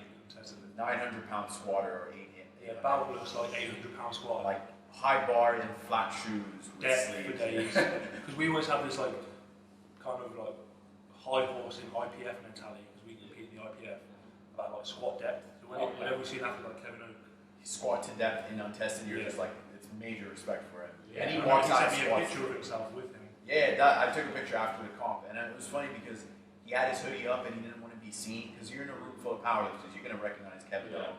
And I was like, oh bro, can I take a picture with you? And he's like, yeah, it's fine. And then everyone started following into it. Oh no! But after that, and then I just kind of said like, you know what, like I'm at uni now and I have plenty of time to like actually like chase this as a sport. So why not? People are like, I don't have time to live. You do. Yeah, as a uni student. That's the best thing about being a uni student. Like the time that you have that you can dedicate to do other stuff while not playing video games. Yeah, well, dedicate time to it. Like it's good because you're still doing a degree, you're still doing something that's worthwhile. But you have like what 10 hours of contact a week. You got assignments. With COVID, it's even worse. So like with COVID, because I did my last year I ended my last year when the pandemic started. Yeah. So I did my dissertation like 2 weeks after the lockdown started, March 23rd, and I started my master's in the middle of the pandemic. And it's like, I understand I'm paying whatever money to get like top tier Russell Group education now at UOB, but at the same time, like, this is so bad. Like, this is not sustainable. Like, I can't live like this for the rest of my life. Bro, I'm turning up to Zoom calls 20 minutes after I've woken up. And I'm like, okay, I'll go train now, and I'll come back, and I'll do my assignments like, I don't know, like 1 a.m. to like 2 a.m., and then go to sleep again. It's like, no, this is no way to live. We're going to have a generation of people that aren't conditioned for normal life. Like, you got an 8 till 6 o'clock day. Yeah. That's why I started going to boxing. Oh, yeah. Because it kind of forced me to get up at like 7:30 a.m. Do something. Yeah. And honestly, like, there's when you do a workout and you feel that serotonin, weirdly enough, just like doing the footwork with my coach and like, doing the pad work and doing 2-minute drills on the bag and even like just foot drills and foot movement, like it gave that same sensation where it's like, oh, I'm completely shit at this. Like, this is actually pretty good. It must be fun to do something because you're at elite level with powerlifting. It must be fun to do something like I'm a beginner again. So it's like playing a video. It's like playing a video game, like Wes said earlier. Like but it's the same mentality. Yeah, I'm here now. Look where I can. You set objectives, and you're like, oh, I'll do this week. I'm not saying like I want to fight at all professionally or ever in my life. Maybe I'll definitely spar with someone. I was gonna say, I'm pretty sure the other week you were like, oh, I don't know if I want to spar. No, I'll spar for sure, body spar, and I'll definitely make it so that it's like, to learn. And the advice usually boxers usually give is spar with someone who's very good, because they know how hard to go and they don't like wreck you. Don't go with another beginner because you get into like a fight. Yes. So I used to do it as well. And what you'd find is, if you're going to someone that's more like you, you'll end up both being overly aggressive. But if it's ego comes into it. If it's an advanced dude who's like sees my jab in like X slow motion, then it's like, oh, he learns, he picks my weaknesses and tells me what to do. And also will body you if you make a Someone stupid. who's way better than you doesn't have to have their ego stroked in their head. They're like, I know I could destroy you, so why don't we just make this a learning tool? Whereas if like me and you sparred, it'd be like, kids go BJJ and doing the same thing. But it's like, you go get someone that's like you and you go trying to do something to each other, like get arrogant or use ego, you're going to hurt each other. This is where that like annoys me so much. Where like people start the gym, they maybe start just lifting weights, just a bodybuilder or something like that, and you might be doing it 3 months, and then you take someone under your wing and start doing it with them. And like, if it's at a real recreational level, you're not going to hurt anyone or whatever. But like, when it's not, or when you're treating it like it's not something, you just you don't know what you're doing. We live in a time where information is so freely available to learn. Which is good, right? But like, I once got taken to the gym by my brother who'd been training for at least a year beforehand, and then had like friends like yourself, and we had another guy that used to come with us that used to show me and someone to do who was like a pretty high level rugby player. And so like, fortunately for me, I was exposed to like probably a good standard of lifting way before I ever knew what I was doing. And so it's fine, I got the right exposure, like not to go too hard, not to do this, not to do that. But I used to watch it all the time at university. People would go like in a big group of all beginners, and that's fine, and you will figure it out. But you want one person that knows what they're doing, because that will tame that need to out that fire of being like, oh my god, I just put 15 kilos on my top max lift, I'm going to do it again next week. There's so many fucking Instagram coaches around at the moment because it's so easy to set it up to claim you. Me and Wes talk about this all the time. When it comes to coaching in regard to that. And I'm not trying to stroke our egos, but we could ideally charge way more for the service we provide. I'm not like a fucking specialist, but I know what I'm doing. And I've read a bunch of stuff, and I have clients. Well, not even clients. Like the two guys I coach. Two of the guys I coach right now. The first two guys I got as clients. I don't even ask them for money. They're just like, essentially, I just wanted to get better with them. One of them is like 200 kilos or 150 kilos in like a year and a half onto their total, and they weren't a shit lifter. They were a very good gym bro who just like cleaned up everything. But personally, for me, if I was gonna go into powerlifting or even like just strength and conditioning coaching, I could market myself way better. I don't have the incentive to do so. I don't even really promote that I coach. Nobody really knows. I don't share it. And I have a bunch of lifters, but I don't really share. Like, some of them don't want to be shared on social media, for instance. I think it's and some of them do. But like, again, what Giuseppe was saying in the sense that, and I see it on social media all the time now. having certifications or accreditation doesn't make you a coach. But at the same time, you could argue that people that try to strive to get to that point are at least wanting to, willing to probably learn. reading in the background. Yeah. So you don't have to have any of those things, and that's fine. But there's people that are not doing either of those things. Yeah. They have no certification or accreditation, or they don't try and learn from There's anyone. people that just like to go to the gym. Yeah, they don't even read up. They've just done the sport a little bit. Yeah, and they're like, oh, I can tell now. people now. They know, and basically they're passing on what someone's told them. Yeah. So what you'll see in powerlifting a lot is people will regurgitate what other people told them, which is all knowledge in essence, but you'll see someone else's program being taken and copy and pasted, which is fine, because if you're just coming into it and you're learning yourself, you adapt and you learn, and that's where your basis is from. Yeah. But most of it is like reputational, whereas like Giuseppe was saying, like we don't really push the marketing side. You see people getting charged a fortune now. Oh yeah. But I don't go on my coaching and say I'm British champ, because I'm still technically the British champion because it hasn't been a competition. Will I be ever again? Who knows? I've come third at the British. I've come first at the British. So it's not like I've never done it before. Yeah. And I've been top three the two times I've done it. Yeah. I've won the Commonwealth. I've won the English title twice. Yeah. 4 nations. All this stuff, and I'm not again trying to blow smoke up my own arse. Yeah. But like, I don't go to people and throw that at them. I don't go on my Instagram and say, look at my lifts, because my lifts are irrelevant to your lifts. Oh yeah. How my strength has been gathered and my age is nothing to do with the lift that I'm picking up. Yeah. Will I pass on things to them that I've done myself? Yes. But the problem that you get now with a lot of younger lifters that I see, and the coaching side of it, because it's so cyclical, they'll look at you as a coach and say, but you don't do that. Yeah. Why do I have to do it? But it's like, they don't get the idea that you're all completely different from them, their foundations are different. Different training age. People are charging a fortune with very limited knowledge, but they're not trying to attain more knowledge.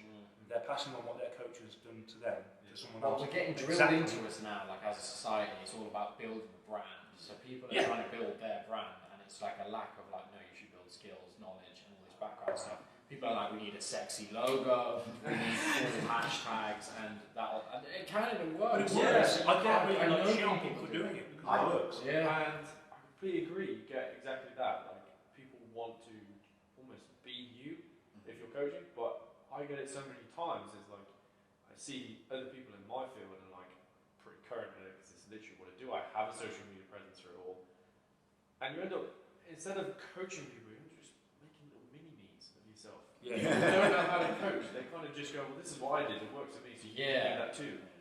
So it's, again, they're not looking at that person as a completely different individual. Like there is a few of maybe my clients that have like similar programs because they've got similar issues and they can all be fixed by doing similar things. Yeah, I think fundamentally you'll have like a wave of. Yeah, there's always like there's always going to be common ground. Yeah. But there's such individual nuances between like, okay, well this person's problem stemmed from this reason why, so they don't need to do that, they need to do this instead. I don't think anyone should really be training exactly the same as anyone else unless they are just happen to be like we get train the same results from doing the same. We train pretty much exactly the same. We do, yeah, but there's differences. So you'll on that we trained deadlifts the other day and you were like, I know I can do this 180 for 3x5 or whatever. 5x5. 4x5. 4x5. 6x5. It was 4. And it was like, okay, yeah, I could probably push myself to do that, but I'm not going to be able to. That's not my strong suit. Like, I know I have to work on that, but like the conditioning workout the other day, I was like, I can suffer. I will just suffer through this pain because I have that absolute. Kid beat me on one condition. Need. You won't fucking shut up. It's the first one. Last one as well. But like, I also look at my development from starting a pretty newish sport for myself, with bits and bobs, and I'm like, I've made a shitload of progress here. Like, if I want to continue that, then I need to really start picking out where I've put my energy in and what's giving me that. I think we've got to the point where it's a good understanding where the two of us bounce off each other, where there's definite stuff where it's great for us to compete because it's just the general stuff, but then outside of it we work on our own stuff as well. Massively. Like, I train with you a lot of the time. Similar reasons why I would imagine you might. We talked about this ages ago, literally in between sets. It was like you try and train people who are stronger than you or more knowledgeable than you. Yeah. Charlie is way better at CrossFit than I am. Way better. But there is. Yeah, but now there is like, it's the gap. You're always trying to find a gap. Anything academic told me was find a gap. Find a gap in your knowledge. Fill it. That's it. That's I used to get like a lot of like other than a few books and a few like online resources, Yeah. just YouTube in general. Like my coach Justin was like one of the guys that like kind of I picked up on certain things that he did, and I was like, oh shit, this shit works. And I'm like, and then certain training modalities I'll pick up from him. That's just humility. But then like if you kind of admit that as like coach or as a new coach, then you are never gonna get better. I promise you. Stuff from you guys where it's like, because I can see the massive gap in strength between say, someone like myself and you guys as powerlifters. I'm like, maybe I should just fill that gap a bit, and then it'll transfer to my sport. So I take stuff from other strength sports. I trained powerlifting pretty much throughout lockdown. That was pretty much what I did, and then just kept the conditioning at bay. And then you come back to CrossFit, and it's like, sweet, suddenly this dumbbell feels so much lighter. So there's so many things you can take from these sports. So I'll cut you off there. What were you saying? No, when you said not everyone's the same for programs and stuff like that, I think one interesting like take to flip that on its head is during COVID with two guys I was coaching, I pretty much gave them the exact same program. I didn't tell them because I didn't want them to panic, but I was like, you haven't been in the gym for 4 months. You are so detrained. You're so weak compared to before. We're just gonna run the most basic linear progression.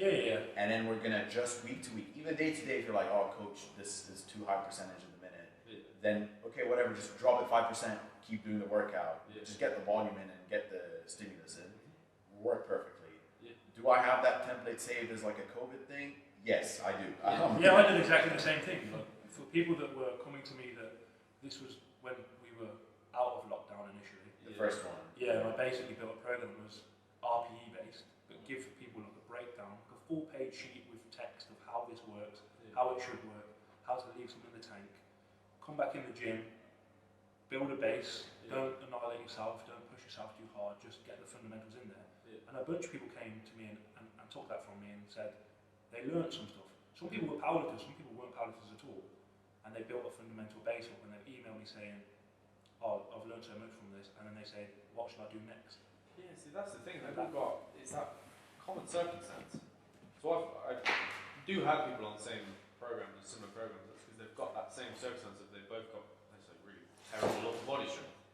But it's quite a rarity, and I think more people should be looking at circumstances that people probably take that into account for their programming, because it saves a lot of time, right? Like if you just grouped all of your weaker upper body strength people together and stuff, and you could tweak programs like that, like percentage-wise or something, but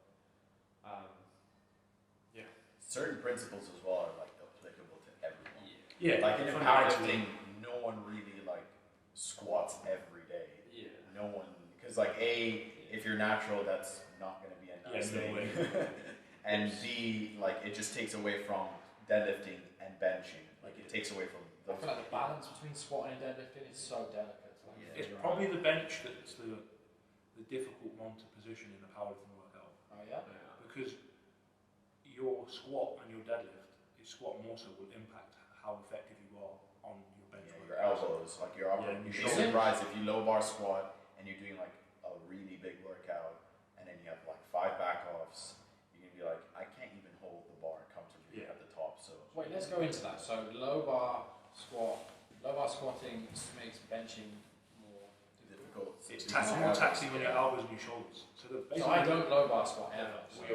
But the 3 points of injury in powerlifting, through say 1,000 hours of training, you will receive like 4.4 injuries in that time. Okay. On average, your shoulders, your knees, and your lower back are basically the predominant injury areas for the majority of people. And which lift uses all 3? Right. So squat. So and your squat is something that's going to tax your knees, your shoulders, your elbows, but your back especially. What about high bar squatting? Does that still affect your elbows? Not as much. No, not as much. No, not so much. You're talking about. We're talking from like extremes. Like I will fatigue you heavily. Okay. And benching after fatigue is smaller muscle groups of fatigue. That's when you get imperfections in your movement and you get hurt. Yeah. I didn't realize this until like last month when I was like, I'd hit a very big single on squat and I was benching and I was like, this is impossible. Yeah, it was so I literally like got up to like 80% and I was like shaking the top, and then my training partner was like, this is literally 80%. Why you're supposed to supposed to go for like at 9 today. And I'm like, okay, this is, but I still did it, but it's just a new thing that I need to take And into it'll feel account. much tougher because of those smaller muscle groups. See, you should probably low bar squat. People keep telling me Because you're all, like when you squat, have you seen the videos of any videos of him recently squatting? Yeah. Because it is I'll never literally get to your videos if I try not to do that and like look at someone's videos as a coach and go, this is what you're doing Oh, wrong. my squat, yeah. It's just, you literally just shift into your most naturally strong. Yeah, Well, like I'm all deadlift, so when I squat, my body wants to engage my posterior chain, so I get that little butt wing. Yeah, so like at your higher percentage. At my highest, yeah, don't get me wrong, when I'm warming up and I'm doing early workout sets, it's Do fine. you squat in heels? Yes. Do you good morning squat? Sort of. He like folds over a little bit. A little. It's not extreme, but it shoot happens. back. It definitely happens. Yeah, at so the your higher quads aren't taking over Yeah. at all, therefore you've got quad weakness in comparison to your erector strength. Yes. Yeah. And then you've got like adductor strength issues or glute strength issues, just imbalances. A lot of it can be positional, just the way you're squatting. I don't think switching to high bar has to be, low bar has to be the case, because I know you guys do CrossFit, like it'd probably be better to stick with high bar, because that's closer to front squatting, and front squatting is closer to cleaning. Exactly. So you'd rather keep Yeah, just that. like the arch position where you're like very upright. Yeah. So, but I can like feel it coming on though. Like, If you have butt wing, I would say that it's like your adductor and glute strength is a little bit off. So what sort of stuff? Like, do you think just slamming pause squats and stuff and just I mean, drilling adductor the work is probably going to be beneficial to you. Interesting. not even that, like you've been training here for a while, so you probably haven't been like exposed to like a leg press or like quad dominant accessories. Yeah. This is true. So if you you're did- getting a pendulum squat. Yeah, That's very if good. you did that shit for like 2 months, Yeah. at a like High foot position Long pendulum, that's all glutes and hamstrings. Because I can feel it when I get to the either heavy ends or just fatigued in a high set. I'm like, oh, I know it's coming. I know if I'm going to squat this weight, I'm going to have to bring my hamstrings into it and then just lower back it up a little bit. So your hips go up first and your chest is kind of going forward. Yeah. Which is annoying, but I mean, yeah, it's a tricky one. But Pendulum squat is going to be like phenomenal. Yeah. Because it can be varying your foot position is like, it's quite a rare machine weirdly. Yeah. But Future Fitness always had one. So like, when I used to train there in the mornings, I used to always use it. And just to varying your foot position from like a front position, which is like overall leg, glute, hamstrings, quad, Yeah. to lowering your foot position where it becomes absolutely quad dominant. Like, It's that's just humbling medial, as it's well. completely, yeah it is. Chris said he did it with no weights. He was like, he hopped Yeah. on, did one, and was like, oh, Yeah, 100%. like, People just like, blow you'll through. have to, it will take you a long time to build a heavy strength base on there. people like legit Which is- think it's a machine. And it's like, oh, it's isolated and then it'll just plate load. Yeah, it has- Like, Yeah. It has a low mechanical advantage. Which I guess is great stuff that you can't go super heavy on. It's great for just saving your joints if it's good for getting a good amount of work done. But it's also good because you can go really heavy on it, but because it's so focused on your position, it will, obviously machines, it is a machine, so it's forcing your position a little bit more. Whereas like free weights, you can have more stumbling blocks with technique. It's a machine that has a low mechanical advantage, so you can put weight on it, but it will have to be weight that you progress to. You can't just go and strength through it, because it will wreck you. But it's a very beneficial machine. It's just really rare for some reason. Yeah. Any advice for young powerlifters? Like, let's say me and Jake are like 13-year-old impressionable powerlifters. What would you say is a good way to get into the sport, a good way to progress, smart ways to train, stuff like that? Like, if you could speak to your younger self. Look at communities that do it. Yeah. Look at people that aren't asking you for money. They're just kind of, Yeah. YouTube is a source of great information. Johnny can't. Oh do man, something. I got through my whole degree on YouTube. Yeah, everyone works. Everyone in my job that does anything, like people that use all these coding languages that know absolutely how to use them, but they could at the same time they'll go onto Google and search for something that's incredibly long that someone else has already done. Literally GitHub and YouTube. That's where I got my like RStudio Python knowledge from. YouTube, Python SQL, like Java knowledge on YouTube is through the roof. Yep. If you want to go learn that stuff. So for me, like if you come in fresh to powerlifting, look for a community of it, other people that want to do it, other gyms that do it and want to do it, anyone that's like coached people before, but not to get money out of you, just to give you an idea of what you should be doing. Simple apps and programs that give you a foundational basis. You can literally go and Google everything. Give me a program. Yeah. Leave something in the tank.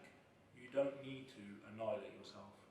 Take your ego out of your lifting, which is something that everyone's done it. I've done it before. You Happens just every start week. lifting weights that you don't need to lift, and you do movements that you don't need to do, and you have bad form. If you can go and get those 1% in first to get to that 100%, just look at the basics and just be super simple with it. Yeah. So And many look at your people. linear progression, essentially, like add a little bit of weight, a little bit of weight, a little bit of weight. So many people look to like finish the race before it's even started. Oh yeah. I've got a lad, and he was coming to my we were in Fitness for Less at the time, right? And I had never like really tried to be a powerlifter. I did 5-3-1 and stuff like that. And at one point I was like, yeah, maybe I want to get into this. It's pretty cool. But like, he was so impressionable and so like on the whole steroid topic and like bodybuilding and this, that, and the other. And then he was, I could just see he was lost. I was like, right, just here's 5-3-1. This is what I do. It's super simple. This is all you have to do. Work hard on that every day. You'll get strong. That's obviously what you want. Just do this. It's fine. And like for years now, he's the type of dude that will message you at 9:30 at night and say, bro, is it worth benching without the bar? Like just having the plates in your hands? And I'm like, why? He's like, well, I saw this thing on YouTube. I'm like, you took it too far, man. You took it too far. You have to like just chill out. That's Yeah. what Got to like the Alex Jones of Yeah, fitness. I mean, exactly, right? But, like, he's now got to the point where it's kind of like, he still struggles with that, like, oh, I want to be strong now. I'm like, you're 18. What's the guy called again? The towel row guy? Matt Chan? No, not Matt Chan. That's from Luck. Matt Chan's a Matt Chan's a powerlifter. Yeah, no, there's a guy called something Chan on YouTube. He was a famous YouTuber. Is it you about the guy that first started? Yeah, first started fitness YouTube, and he like popularized towel rows. Like you hold the towel really fucking hard. Squeeze it really hard. Yeah, bro, people fell for this shit. I've never been in the gym at the time, and I was like, that seems like bullshit. I remember this, I was like, that's not resistance, so how would you even build strength from that? But no, like, similar to him, like, keep your ego at the door, and like, if I was really realistic, I'd be like, don't get into powerlifting, get into a sport that actually pays you. I don't know. Get into CrossFit, Yeah, to be fair, like, I'm legit. Although, if you're young now, there is an opportunity for powerlifting. To grow, yeah. This is true. I feel like the more people that get into COVID just shut down things like there was the SPD competition in March. Yeah, it was going to be prize. £250,000 prize money. Yeah.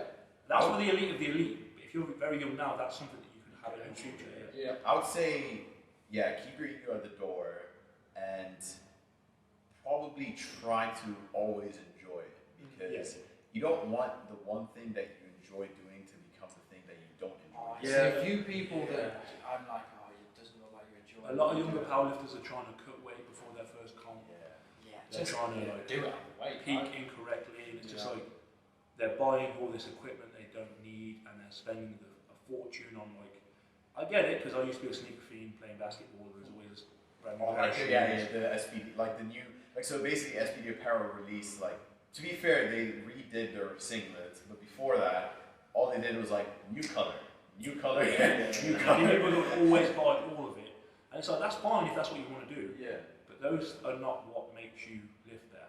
Like it's nice to have, but don't spend a fortune on equipment. Yeah, that's Like I bought an SPD belt at one point.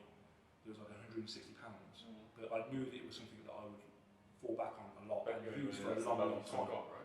Absolutely. Yeah. So yeah, just don't cut weight. Don't worry about the competition. Don't worry about placing. Don't even think about placing. Do not compare yourself with someone who has 15 years of training. Yeah. Age. You guys just like voice note this to my brother. Yeah, well, LZ, like, I think that's just naturally because he's competitive. Yeah, So, I get that, but like, the top guy in my weight class in the world, he's the American dude from Texas, pretty much lives in the gym. All he does is wake up at 10 a.m., have a nice breakfast, go train at 12, manages his own gym he owns, and works around his brand and his apparel. Like, fair enough to him, like, he made a really good living out of it, and he's enjoying it. And he is from like a prominent background, so maybe parents helped a little bit, but he still made a sustainable business. Make it easier for him and more comfortable. Yeah, like he's made it like into a thing. But I can't compare myself to someone who's been training since he was 12. Like, I stepped to the gym at 17. Like, I know people who are starting powerlifting at 15 now, and they're like showing numbers that I was doing at 20 when they're 18. Oh, that's same with me. Like, there's guys that are 21, 22 now. The best powerlifter in the world in my weight division, arguably, is Jesus Cantalo. He's an American kid, like Megatron. It's called Megatron on Instagram, and he is squatting 400 kilos, benching 250, deadlifting 400 kilos. He's often, the thing is, it's like amateur strongman. I would say this because he's obviously an elite powerlifter and he's an elite strength athlete. Yeah. But he gets out what he puts into the sport, and you can see that he's very dedicated. That's cool. You have to balance what you're able to do with what you're getting out of the sport. Yeah. And if you can't look at someone like Russ Horry and say, Assume why am I like not the same as him? Yeah. Because powerlifting is actually quite an equalising sport. There's no, there's the argument about that people make about strength sports and like African ancestry and this kind of stuff, and stamina work and that kind of crap. Yeah. If you look at powerlifting, it's so varied. Yeah, it's like if I would have said to you, the strongest kid in powerlifting is a Mexican kid, you'd probably go, no. People's mindset, exactly. People's mindset is that there's expectations on what type of person does what. Ultimately, those things are nonsense, and we're starting to learn that more and more. Powerlifting is quite good for that because it shows that you don't have to look a certain way, you don't have to be a certain way. If you just actually be consistent, Graft. and graft but smart, you can get out of it. That's what I love about strength sports in general is that they simply don't lie to you. Like whatever's on the bar is on the bar. Like you can be a football player and get gassed up by your coach or your dad that's trying to live vicariously through you. It's just not the same. Project Mbappe. This is it. I'm doing that with my nephew. It's also a very beneficial thing to you where you say, I've missed the lift. It is not because of anyone else. It's just you. It's how you train for it. And I've made that mistake. I don't necessarily always train the smartest I could because I enjoy certain aspects of training. Yeah, I get that. But there's times when I know I need to train a certain way to get better. So I'll reel back certain things that I would do on a regular basis, like lifting very heavy, very, very heavy, as opposed to heavy. Yeah. And that's the kind of stuff I would take out of my workouts. Ball out. It's just let your nuts hang out. I was just like the idea of that, like 20 plate on the side of the bar weighs the same to me as it does to someone over the other side of the planet. And if I lift it more times than they do, then I'm stronger. But if they lift it more times than me, then they're stronger. There's just there's no like, oh well no, you lifted it more times because of this, and it's the same weight. Like you just had one more in the tank than me on this day or that day, or you will always have it. From experience. Yeah, man. If you don't train with people stronger, but again, that goes into the idea of just looking at yourself. I know you're saying the idea that the weight on the bar is the same for everyone. But then you can go into 1,000,001 factors. Yeah, you can. As someone that's like 130 kilos and like 6'3" plus, most people are not me. No. And but that doesn't stop them from being able to achieve the same on the bar as me. No, of course not. Or where they're born, or like what their altitude is, and that kind of stuff. I competed in South Africa, and it's 4,500 feet above sea level, and I was getting like a dry bloody nose every night because I just wasn't used to it. And then that can benefit you as an athlete because you go somewhere else that's like at sea level, and you're like Superman, breathing all this oxygen. But that's why I just think that if the focus becomes about you, even if you compete and you know you're a good powerlifter, if you know that if you're Giuseppe and you say, I've hit 750 total, but I want to hit 780 total, so I'm putting 15 kilos here, 5 kilos here, 10 kilos here, I'll make that small progression.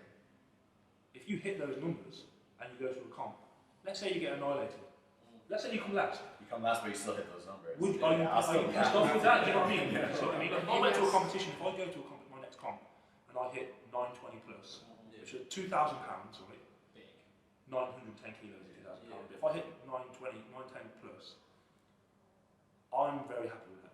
Honestly, if I go to a competition and literally it's cliche, but give everything I can, and I've trained smart and I've done all I can to get that much out of what I can do in that time, because you're not going to put on 100 kilos in your total in 3 months. But if I go to that comp and I do that, I'm happy, and I've done what I can do. And there's going to be times when you'll go to a comp, and that's why I said when I win the British, I didn't do what I wanted to do.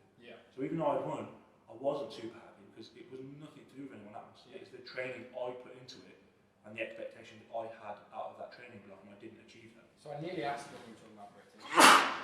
Let me give you two scenarios. Let's take British, or rather, let's say you win a comp, but you don't total what you want, or you come last in a comp, but you total more than what you wanted. Which one would you prefer? I personally, I would go for the bigger total every time. So hitting what you wanted and knowing that your training paid off. Where would you finish? Let's say you finish last. So you either finish last, but you total what you I'll wanted. total myself up. Yeah, you If you need every lift. You're like, yo, smashed it, but there just happens to be 10 dudes that are just stronger than you. It is what it is. Or you come first, but you fall short of what you wanted. But how? See, that's the thing. It's For like me, it's an easier scenario for me in the sense that if I'm a super heavyweight powerlifter, if I compete against Ray Williams and he has a bigger total than me and he beats me on the day and I get beaten by him by a 50 kilo total, he weighs 75 kilos more than I do. I've done this. I went to the World Bench in Finland and I came 5th. I was nominated 9th. TD Davis won. Yeah, TD won. Thomas Davis, one of the best bench pressers in the world, benched 300 kilos. Savage. Untested now. Yeah, he's untested now, but he was tested. Right. And he benched 300 kilos. I was nominated 9th. I went there. When you say nominated 9th, does that mean predicted? So when you hit I went to British Nationals and I came 2nd against a guy called Matt Brignall. And he hit 215 on the day, I hit 210. Then I went to Finland and I hit 212.5. But the people nominated above me by 3 positions, 8th, 7th, 6th. They all bombed out. They didn't hit their lifts and they missed. So I was nominated 9th and I expected to finish around that place. But I came 5th. So I could say that I'm 5th in the world. But am I 5th in the world? Am I the 5th best bencher in the world? Yeah. No, absolutely not. So I'd rather go and hit a bigger bench. If I went to that competition and came 5th at bench 250, I'd be happier with that than going and coming 9th and benching less. Yeah, that makes sense. Do you know what I mean? Yeah. I feel like I get the impression you'd rather just win, right? Depends. It depends which comp you're at, and it depends who you're against, and it depends how you win. Yeah, I don't want to win if everyone bombed. Yeah, and I'm like, but that's it's something you have to consider, though, isn't it? Because Ray Williams went to Worlds 2019. Sweden, Everyone expected him to win by a mile, but he bombed. Like he wasn't even close. How do you think that happens to an athlete? Like loads of factors. You're travelling in from somewhere else. Because your opener is, you expect it to sort of hit. The hot take with him is they reckon he was on gear and he'd cycled out. This is what people think on social media. I personally don't think that either. But that's what people think is that he wasn't from USAPL, I might have thought that. Because of USAPL, they're talking about pulling themselves out of IPF, but because they test their athletes loads. Yeah, like they're so hard. So IPF, if you're passing that test consistently, like that's doing true. something They smart. do so many. IPF don't wanna. So like basically, if you're in the IPF and you're a country federation, they want you to enforce. They want them. The IPF want to enforce the rules for testing, and basically the USAPL tests so many people all the time. As they should. On their third-party lab testing, and to me, it doesn't make sense why they would have fake results in their own country. Yeah. Like you do that at an Olympic level, like the Russians did with Sochi, but you wouldn't do that in your own. Like, yeah, we all cheat against each other. No, you're supposed to get a national team to go compete internationally. Against the rest of the world. So no, it doesn't make sense. They just kind of don't want to be put against the standard where the IPF have to follow. So they political. so like they don't have the pressure to follow the USAPL because the IPF has to seem like they're the dominant one because they're the governing body. Yeah. But no, it's stuff like that is stupid because with like Ray Williams in his case, he doesn't look like a steroid user to me. No. Enormous, 190 kilo man. Been training for a long time. Before Wildcard was here, I literally trained with Wes and 3 other guys that are on gear, and I could tell exactly how a person on gear would look like. Yeah. And to be fair to people, to like flip it on its head as well, is that you're not going to get super strong on steroids. And I'm not saying you can't, but there's individuals who are in my weight class, who are around my age, who are untested, who take stuff, but I'm like up there with them. Yeah, 100%. And I know I'm not on steroids. So, they don't just make you a better strength athlete. And it's the same with Wes. There's a bunch of dudes that were untested that were on gear, but he's a lot stronger than that. Well, I mean, I watched must have been just like a mini documentary or something like that on Ray Williams, and they did like a DEXA scan on him. This must have been Yeah, the FFMI thing. Yeah. 139 kilos. Highest ever recorded on an athlete. Yeah. Which I mean, I feel like if you put a strongman in there, it'd probably blow him up. Like Brian Shaw is well above that. Yeah, but again, it's if he's untested, then that's ridiculous. Like, It's that's your body weight, but it's muscle. In muscle. Yeah. It's the notion with that as well is that strongmen are good at their events. But it doesn't necessarily mean they're going to be pretty good at powerlifting. There's only a few I would say would be super elite at powerlifting, but it's the same with powerlifters who go into strongman. It doesn't mean they're going to be amazing at strongman. No, I just meant that I reckon if you stuck a strongman in a DEXA scan and compared them, they probably have more muscle tissue, but it doesn't always mean it's strong. Yeah, I feel like the powerlifting to strongman makes more sense than the other way around. Yeah, and that's typically the case as well. Yeah. Powerlifting to strongman. You build that base, and now we're going to learn all these. You've got statics. You've got static strength. You might get some. Technical difficulties. Oh, it's fine. It was just coming off. Yeah. Yeah. I've known a lot of people that have met him, and you know when you meet someone that you can just tell lifts weights. Like you shake their hand or you like give them a hug or something. Like Sherry Miles has met him, and she was just saying like when she's giving him like a hug, you can just tell this man is like built super duper strong. And I think like there's so many factors in that kind of stuff, like the whole like steroids versus not steroids argument. I was training at a bodybuilding gym for a long time, and the person that like owned the gym would talk to me about steroid use, and I've been asked the question loads, and I always think if you have a knowledge of people taking steroids or what the effects it has on people are, things like mottled skin and obviously spots, the cap of their shoulder, their traps, because traps is something that you'll see. Like there's an athlete now, I won't mention him, Giuseppe probably knows, I don't want to say specifically because I'm not even sure like what he said about his steroid use, but he's an American lifter, phenomenal deadlifter. If you see his physique now versus what it was like 2-3 years ago, you can see straight away. Oh yeah, the difference. His like upper chest and his traps and his shoulders have just all of a sudden just like popped completely. Yeah, because you have more androgens. Right? Yeah. So I get it all the time because I think just my dad and I were a family of coal miners, and my granddad and everyone were just short, stocky men. And like when I first started like bodybuilding properly, my traps and my shoulders were the first things to just. But I have that too. Like my mum's dad was a coal miner. Yeah, like slab.